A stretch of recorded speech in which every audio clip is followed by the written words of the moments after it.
So we have to become attracted to Krishna, and that attraction will come by hearing about him, hearing about his Nam, Rup, Guna, Lila, chanting his name, hearing about him, hearing about his Mahima and glories.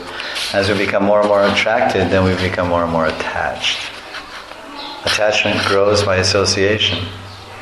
The more you associate with someone, the more you become attached.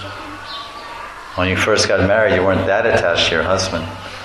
But now it's impossible to get detached. You're cemented together like araldite. You're stuck on each other. At least, hopefully.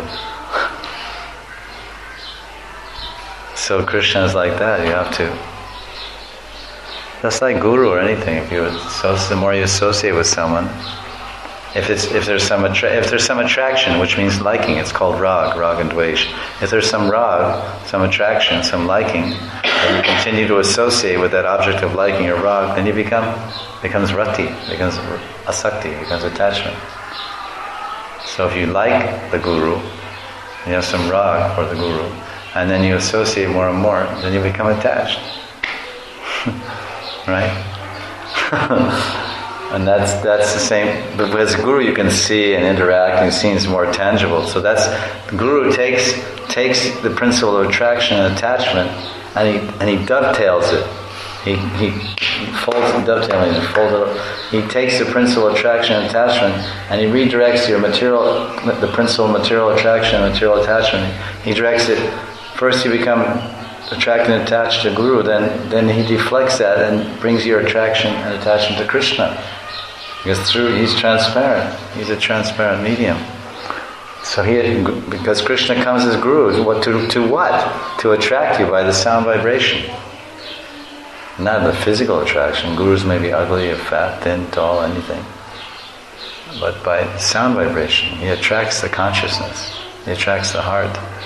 And then you serve his vapu, the Guru's vapu, and you serve his words, that means you're associating. When you associate with the Guru's words and the Guru's body, then you develop your attachment. And then that attachment goes to Krishna, because attraction to Guru and attachment to Guru they actually transform into attraction and attachment to Krishna. They're actually non-different. If the Guru is Guru, if he's transparent, if he collects the attraction and attachment and keeps it for himself, or he gloats over it, or he relishes it, or he enjoys it, the audience or the popularity, then he becomes a block. Then he doesn't help anyone.